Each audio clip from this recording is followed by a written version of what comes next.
નમસ્કાર, આપ જોઈ રહ્યા છો જીએસટીવી નેશનલ પ્લસ બુલેટિન સાથે હું મનોજ. સમાચારો પર નજર કરીએ તો ભારતે શાંઘાઈ કોર્પોરેશન સમિટની વર્ચ્યુઅલી યજમાની કરી. આ ઓનલાઈન બેઠકમાં પાકિસ્તાનના વડાપ્રધાન શાહબાઝ શરીફ અને રશિયાના રાષ્ટ્રપતિ વ્લાદિમીર પુતિન પણ હાજર રહ્યા. આ બેઠકમાં વડાપ્રધાન મોદીએ જણાવ્યું, એસસીઓનો મુખ્ય હેતુ મધ્ય એશિયન રાષ્ટ્રોના હિતો પર વધુ ધ્યાન કેન્દ્રિત કરવાનો છે. આતંકવાદ વૈશ્વિક અને ક્ષેત્રીય શાંતિ માટે સૌથી મોટો ખતરો છે. પડકારોનો સામનો કરવા માટે નિર્ણાયક કાર્યવાહી આવશ્યક છે. આપણે સાથે મળીને આતંકવાદ વિરુદ્ધ લડત આપવાની છે. કેટલાક રાષ્ટ્રો સરહદ પર આતંકવાદની પ્રવૃત્તિઓનો આશરો આપે છે. આતંકવાદ સામે બેવડું વલણ ન રાખવું જોઈએ.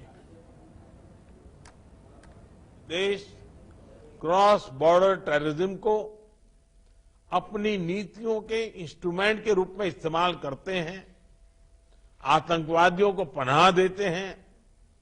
एससीओ को ऐसे देशों की आलोचना में कोई संकोच नहीं करना चाहिए. ऐसे गंभीर विषय पर दोहरे मापदंड के लिए कोई स्थान नहीं होना चाहिए. આંધ્રપ્રદેશના પુટાથીમાં સાઈ હીરા ગ્લોબલ કન્વેન્શન સેન્ટરમાં વિડીયો કોન્ફરન્સિંગ મારફતે જાહેર સંબોધન દરમિયાન પીએમ મોદીએ જણાવ્યું કે ભારત પોતાના કર્તવ્યોને પ્રાથમિકતા આપી આગળ વધ્યું છે. આપણે અમૃતકાળને કર્તવ્યકાળનું નામ આપ્યું છે. આપણા કર્તવ્યોમાં આધ્યાત્મિક મૂલ્યોનું માર્ગદર્શન અને ભવિષ્યના સંકલ્પ છે. આમાં વિકાસ અને વિરાસત બંને છે. દેશમાં આધ્યાત્મિક કેન્દ્રોનું પુનરોદ્ધાર કરવામાં આવ્યું છે. भारत भी कर्तव्यों को पहली प्राथमिकता बनाकर आगे बढ़ रहा है. आजादी के 100 वर्ष के लक्ष्य की ओर आगे बढ़ते हुए हमने हमारे अमृतकाल को कर्तव्य काल का नाम दिया है. हमारे इन कर्तव्यों में आध्यात्मिक मूल्यों का मार्गदर्शन भी है और भविष्य के संकल्प भी हैं. વડાપ્રધાન નરેન્દ્ર મોદી 8 જુલાઈના રોજ રાજસ્થાનના બિકાનેરની મુલાકાતે જશે. મુલાકાત દરમિયાન તેઓ 25,000 કરોડથી વધુના વિવિધ પ્રોજેક્ટોનું ઉદ્ઘાટન કરશે. આ સાથે તેઓ બિકાનેર વિભાગના 2 લાખ ભાજપ કાર્યકર્તાઓને સંબોધિત કરશે. મહારાષ્ટ્રમાં રાજકીય ઘટનાક્રમ અંગે રાજેન્દ્ર રાઠોડે કહ્યું છે કે મહારાષ્ટ્રમાં જે કંઈ થયું છે તે શ્રેષ્ઠ હતું. જો આટલા મતોવાળી પાર્ટીઓ તૂટી જાય અને તેના લોકો ભાજપની છત્રછાયામાં જોડાઈ જાય તો અમે તેને આવકારીએ છીએ. સાથે જ વડાપ્રધાન મોદી બિકાનેરમાં 20,000 કરોડના ગ્રીન એક્સપ્રેસનું ઉદ્ઘાટન કરશે. તો 9 મહિનામાં વડાપ્રધાન મોદી રાજસ્થાનમાં 7મી વખત મુલાકાતે જશે.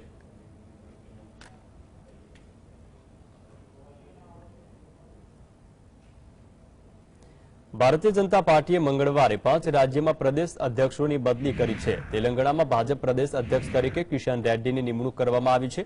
આંધ્રપ્રદેશમાં પુરંદેશ્વરી, જ્યારે ઝારખંડમાં પૂર્વ સીએમ બાબુલાલ મરાંડીની નિમણૂક કરાઈ. તો આ તરફ પંજાબમાં ભાજપ પ્રદેશ અધ્યક્ષ તરીકે સુનિલ જાખડની નિમણૂક કરાઈ છે. 2024માં લોકસભાની ચૂંટણી આવી રહી છે, ત્યારે ભારતીય જનતા પાર્ટીએ અત્યારથી જ કમર કસી છે અને નવા પ્રદેશ અધ્યક્ષોને જવાબદારી સોંપી છે.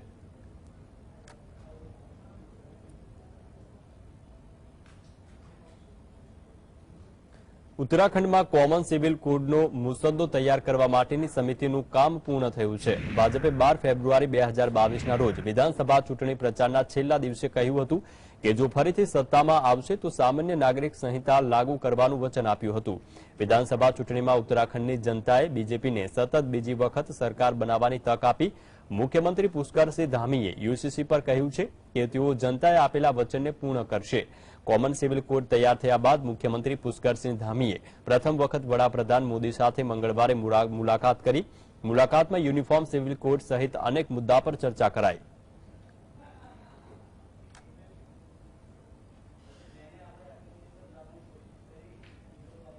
મહારાષ્ટ્રમાં રાજકીય ગરમાવો વચ્ચે શિંદે સરકારમાં અજીત પવારના 9 ધારાસભ્યોનું પ્રધાનપદ સરકાર અને ભાજપની તાકાત વધારી છે.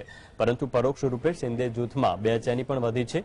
શિંદે જૂથના પ્રધાનોએ સોમવારે થાણે સ્થિત એકનાથ શિંદેના નિવાસસ્થાને પહોંચી મુલાકાત કરી, જેમાં તેમણે વિવિધ વિભાગના સંભવિત જે વિતરણ પર ચર્ચા કરી છે। આ સાથે તેમણે અજીત પવાર અને તેમના વફાદારોને સરકારમાં સામેલ કરવાનો નિર્ણય પણ કર્યો છે અને તેના પર નારાજગી વ્યક્ત કરી।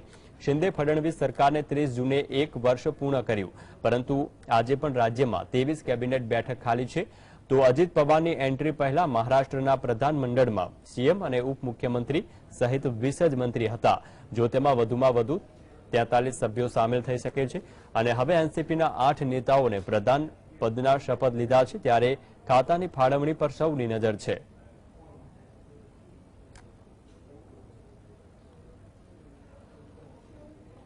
શિંદે સરકારમાં અજીત પવાર પોતાના સાથીઓ સાથે સામેલ થતા રાજકીય ગરમાવો છે અને કોંગ્રેસના ધારાસભ્યો પર શિંદે સરકારમાં સામેલ થવાની ચર્ચા વચ્ચે સીએમએ સ્પષ્ટતા કરી છે। તેઓએ કહ્યું છે કે હવે જગ્યાઓ ફૂલ થઈ ગઈ છે।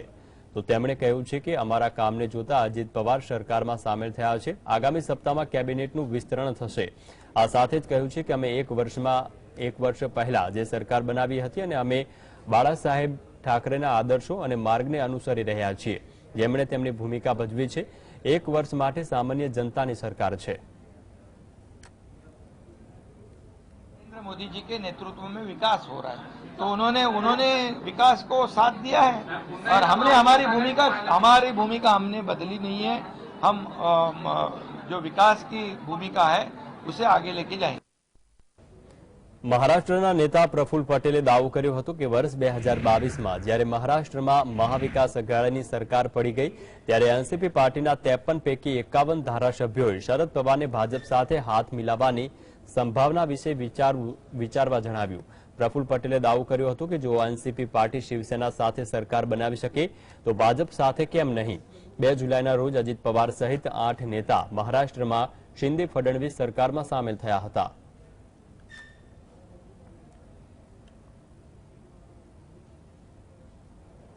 મહારાષ્ટ્રમાં શિંદે ફડણવીસ સરકારમાં સામેલ થયા બાદ અજીત પવારે મુંબઈમાં એનસીપીના નવા કાર્યાલયનું ઉદ્ઘાટન કર્યું।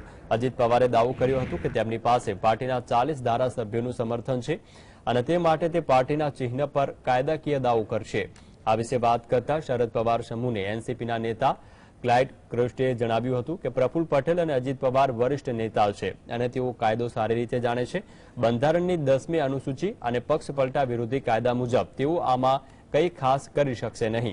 અમારા પક્ષના અધ્યક્ષ શરદ પવારે 3 જુલાઈએ કેટલાક નેતાઓની નિમણૂક કરી છે, તો માન્યતાનો સવાલ જ થાય છે। ये उन्हें सोचना पड़ेगा ना।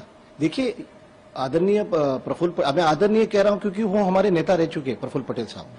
अजीत दादा ये परिपक्व राजनीतिक है, उनको कायदा कानून अच्छी तरह पता है और पता होने के बाद भी अगर इस तरह की बातें करते हैं तो फिर हम क्या कहें। क्योंकि आप देखिए, संविधान के हिसाब से, हमारे 10 शेड्यूल के हिसाब से, एंटी डिफेक्शन लॉ के हिसाब से, हमारे पार्टी के कॉन्स्टिट्यूशन के हिसाब से ये कुछ भी चीज नहीं कर सकते।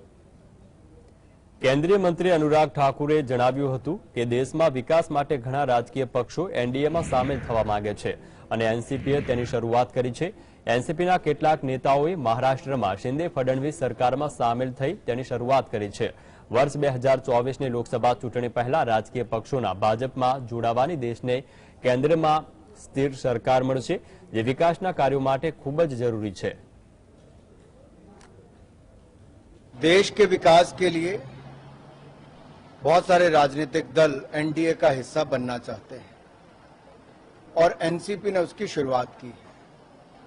मुझे पूर्ण विश्वास है एनसीपी का एनडीए में आना और महाराष्ट्र की सरकार का हिस्सा बनना, जहां एक और महाराष्ट्र में विकास को नई गति देगा, वहीं पर 2024 की दृष्टि से भी इन दलों का साथ में जुड़ना और कई और दलों का भारत के विकास के लिए एक मजबूत, निरंतर और स्थिर सरकार भारत के हित में देखते हैं, तो लोगों का जुड़ना स्वाभाविक है। આરજેડી સુપ્રીમો લાલુ પ્રસાદ યાદવે ફરી એક વખત વડાપ્રધાન પર આકરો પ્રહાર કર્યો અને આક્ષેપ લગાવ્યો છે કે દેશમાં તે ફરીથી ભાઈ વચ્ચે નફરત ફેલાવવાનું કામ કરી રહ્યા છે અને અમે તેનો મુકાબલો કરીશું। તેઓએ કહ્યું છે કે મોદી ચારે તરફ નરેન્દ્ર મોદીએ દરેક જગ્યાએ લૂંટ ચલાવી છે। નરેન્દ્ર મોદી અનામત પર ખતરો ઉભો કરી રહ્યા છે, દેશના બંધારણ પર ખતરો છે। ભ્રષ્ટાચારની વાતો કરનારા નરેન્દ્ર મોદી કરતા વધુ ભ્રષ્ટાચાર કોણ કરે છે તેવો પણ તેમણે સવાલ કર્યો. કહ્યું છે કે અદાણીને ફાયદો થયો છે, તેઓ બીજાને ભ્રષ્ટ કહે છે અને તેઓ પોતે જ સૌથી મોટા ભ્રષ્ટાચારી છે.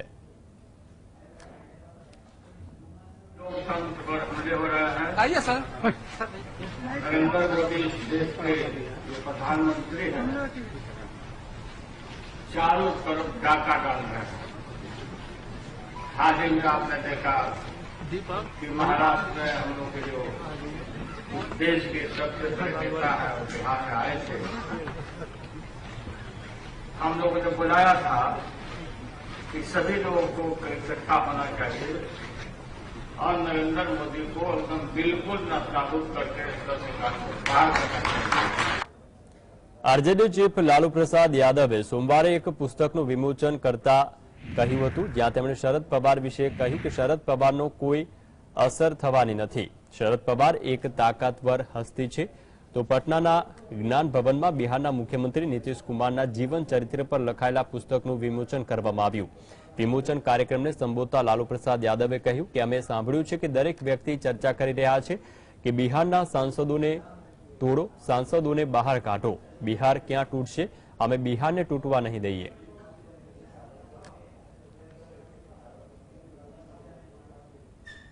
સુપ્રીમ કોર્ટે કલમ 370 વિરુદ્ધ દાખલ કરવામાં આવેલી અરજી ઉપર ફરીથી સુનાવણી કરવાનું મન બનાવી લીધું છે. સીજીઆઈ ડીવાય ચંદ્રચૂડે આ મામલે નવી બંધારણીય બેન્ચની રચના કરી છે, જેમાં નવી બેન્ચે આગામી 11મીએ સુનાવણી હાથ ધરશે.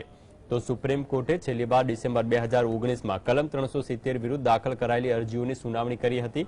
2 માર્ચ 2020થી આ કેસ સુપ્રીમ કોર્ટની સૂચિબદ્ધ થયો નથી.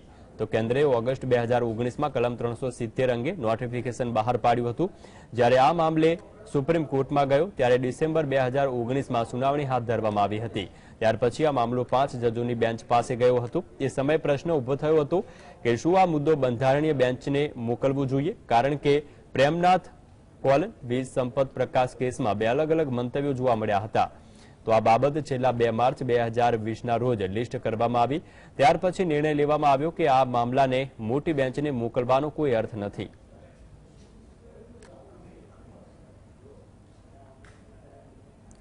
જમ્મુ કાશ્મીરના પૂર્વ મુખ્યમંત્રી અને નેશનલ કોન્ફરન્સના ઉપપ્રમુખ ઉમર અબ્દુલ્લાએ કલમ 370 બાબતે જણાવ્યું કે જેટલું અમે ગુમાવ્યું છે તેટલું જ અમારે પાછું જોઈએ છે. અમે ઘણા સમયથી આ દિવસની રાહ જોઈએ છીએ.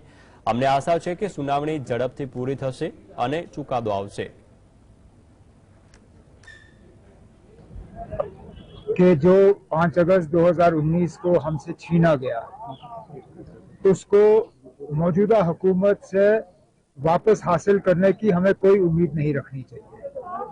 हमने कहा था हमारी लड़ाई जो है पुरअमन तरीके से जमहूरियत और कानून का इस्तेमाल करके हम दोबारा वो हासिल करना चाहते हैं जो हमसे लिया गया है. देर आए दुरुस्त आए. हमें इस दिन का बेसब्री से इंतजार था. अब 11 तारीख को इसमें सुनवाई शुरू होगी. हम उम्मीद करते हैं कि इनमें तारीख વિરામાદ સમાચારોમાં સ્વાગત છે. આગળ વાત કરીએ તો સમાજવાદી પાર્ટીના પ્રમુખ અને ઉત્તર પ્રદેશના પૂર્વ મુખ્યમંત્રી અખિલેશ યાદવે સોમવારે તેલંગાણાના મુખ્યમંત્રી કે ચંદ્રશેખર રાવ સાથે મુલાકાત કરી. બંને નેતાઓ વચ્ચે રાષ્ટ્રીય રાજકારણ અને અનેક મુદ્દાઓ પર ચર્ચા થઈ છે. બંને નેતાઓની આ મુલાકાત ઘણી મહત્વપૂર્ણ માનવામાં આવે છે. બંને નેતાઓ વચ્ચેની ચર્ચાની વિગતો અંગે ભારત રાષ્ટ્ર સમિતિ બીઆરએસ તરફથી કોઈ સત્તાવાર નિવેદન આવ્યું નથી. બીઆરએસ વડા સાથેની તેમની બેઠક પહેલા પત્રકારો સાથે વાત કરતા સપાના નેતાએ કહ્યું તમામ વિપક્ષી દળોનો ઉદ્દેશ્ય કેન્દ્રમાં ભાજપને સત્તા પરથી હટાવવાનો છે. જો કે તેમણે બેઠક બાદ પત્રકારો સાથે વાત કરવાનું ટાળ્યું.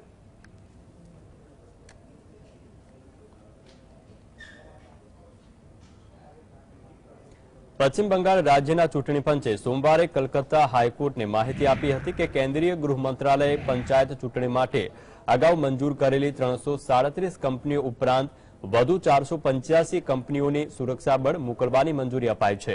કેન્દ્રીય દળોની કુલ કંપનીઓની સંખ્યા 822 થઈ જશે.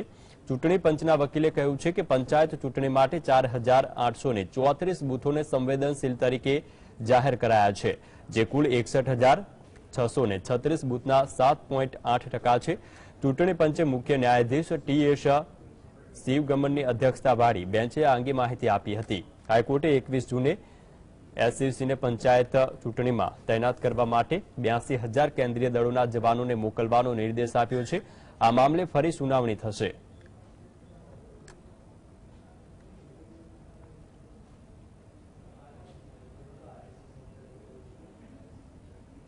વર્ષ 2019ની લોકસભા ચૂંટણી પ્રચાર દરમિયાન જે અટક વિશે કરેલી ટિપ્પણી મુદ્દે દાખલ કરાયેલ બદનક્ષી કેસમાં ઝારખંડ હાઈકોર્ટના આગામી આદેશ સુધી રાહુલ ગાંધી વિરુદ્ધ કોઈ પણ પ્રકારની કાર્યવાહી ન કરવાનો આદેશ અપાયો છે. રાંચીમાં વકીલાત કરતા પ્રદીપ મોદીએ આ ટિપ્પણીની નોંધ લઈ રાહુલ ગાંધી સામે 20 કરોડ રૂપિયાનો બદનક્ષીનો કેસ દાખલ કર્યો. આ કેસમાં રાહુલ ગાંધીના વકીલે કોર્ટમાં હાજર રહેવાથી મુક્તિ આપવા માટે તેવી અરજી કરી. જોકે કોર્ટે તેને ફગાવી દીધી. મોદી અટક વિશે ટિપ્પણી કરવાના કેસમાં સુરતની કોર્ટે રાહુલ ગાંધીને 2 વર્ષની સજા ફટકારી હતી. આ ઘટનાક્રમ પછી રાહુલ ગાંધીએ લોકસભામાંથી સાંસદ તરીકેની સદસ્યતા પણ ગુમાવી હતી.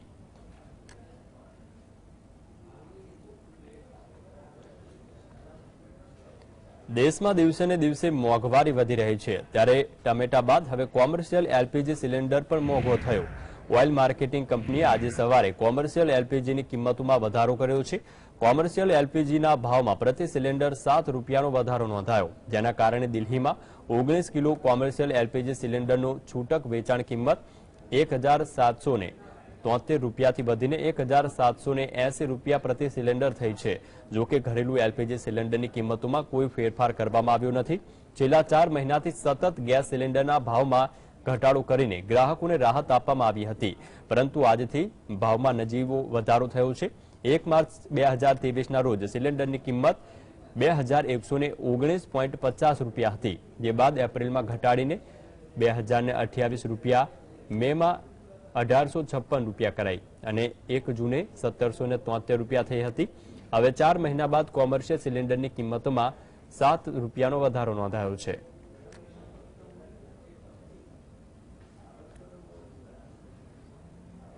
મંગળવારે કોંગ્રેસે ટામેટા અને લીંબુ સહિત અન્ય શાકભાજીના ભાવમાં વધારો કરવા માટે કેન્દ્ર સરકારને ટોણા માર્યા હતા. કોંગ્રેસે કહ્યું હતું કે તમે શાકભાજીને જે ભેટમાં આપી શકો છો, કારણ કે તેની કિંમત દિવસે ને દિવસે વધી રહી છે. કોંગ્રેસ વતી પાર્ટીના પ્રવક્તા સુપ્રિયા શ્રીનેતે પ્રેસ કોન્ફરન્સ કરી કહ્યું હતું કે હું ગિફ્ટ બોક્સમાં લઈને આવું છું. તેમાં 1 કિલો ટામેટા, 1 કિલો આદુ, 1 કિલો લસણ અને 1 કિલો લીલા મરચા છે. ટોપલીમાં 1,070 રૂપિયાનો સામાન છે. આવી સ્થિતિમાં તમે તેમને લગ્નની સિઝનમાં ભેટ આપી શકો છો. શ્રીનેતે કહ્યું છે કે દેશમાં 150 થી 160 રૂપિયા પ્રતિ કિલોના ભાવે ટામેટા વેચાઈ રહ્યા છે.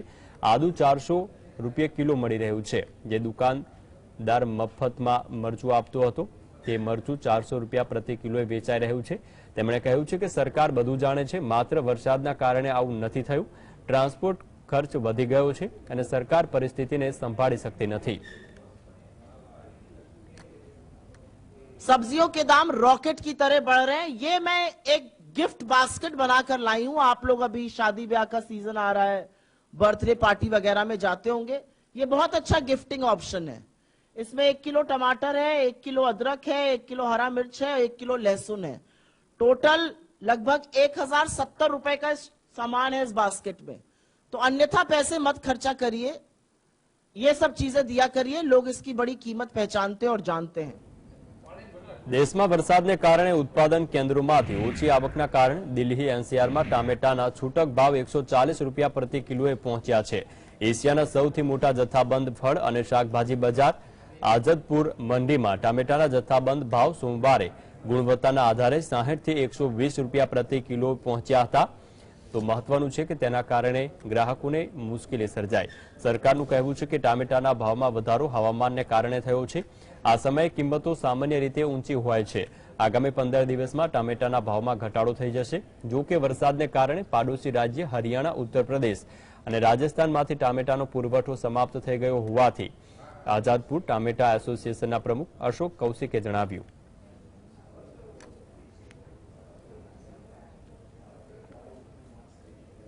ભારતીય કુસ્તી મહાસંઘના પૂર્વ અધ્યક્ષ બ્રિજભૂષણ શરણસિંહ પર સગીરા કુસ્તીબાજો દ્વારા જે પોક્સો કેસ દાખલ કરાયો હતો, જેમાં મંગળવારે દિલ્હીની પટિયાલા હાઉસ કોર્ટની બંધ રૂમમાં સુનાવણી હાથ ધરાઈ.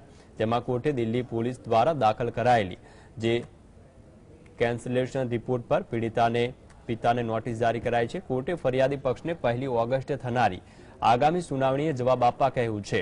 પોક્સો કોર્ટમાં જે એડિશનલ સેશન જજ છબી કપૂરે દિલ્હી પોલીસના જે કેન્સલેશન રિપોર્ટ પર સુનાવણી કરતા કહ્યું છે કે કોર્ટે સગીરાનો પક્ષ જાણ્યા બાદ જ કેસને રદ કરવાનો નિર્ણય લેવો જોઈએ.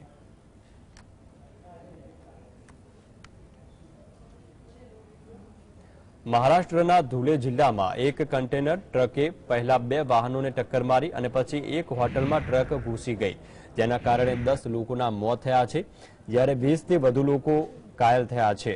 આ ગમતવાર અકસ્માત ધુલે જિલ્લામાંથી પસાર થતા મુંબઈ આગ્રા હાઈવે પર બન્યો. પોલીસના જણાવ્યા અનુસાર ટ્રકની બ્રેક ફેલ થતા ડ્રાઈવરે જે કન્ટેનર પરથી કાબુ ગુમાવ્યો અને જેના કારણે પહેલા 2 વાહનોને ટક્કર મારી અને બાદમાં કન્ટેનર બસ સ્ટોપ પર આવેલી હોટલમાં ઘૂસી જતા 10 લોકોના મોત થયા. હાલ તો પોલીસ આ સમગ્ર બનાવ મામલે તપાસ કરી રહી છે.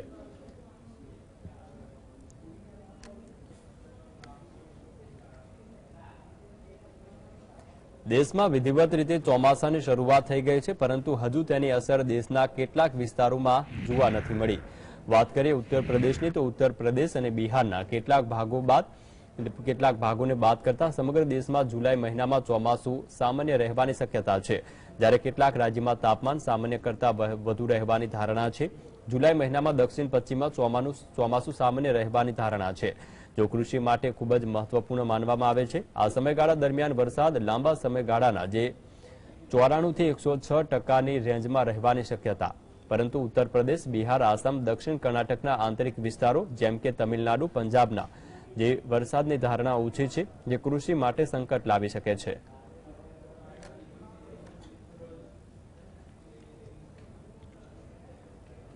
સમગ્ર દેશમાં વરસાદી માહોલ જામ્યો છે, ત્યારે મંગળવારે હરિયાણામાં પણ ધોધમાર વરસાદ વરસ્યો. ભારે વરસાદને કારણે રોડ રસ્તાઓ છે તેના પર પાણી ભરાયા. રસ્તાઓ પર પાણી ભરાતા વાહન ચાલકો તેમજ નોકરી ધંધે જતા લોકોને મુશ્કેલીનો સામનો કરવો પડ્યો. ગુરુગ્રામમાં વરસાદી પાણી ભરાઈ જતા વાહન ચાલકો પાણીમાં ફસાયા હતા તેવા દ્રશ્યો પણ સામે આવ્યા.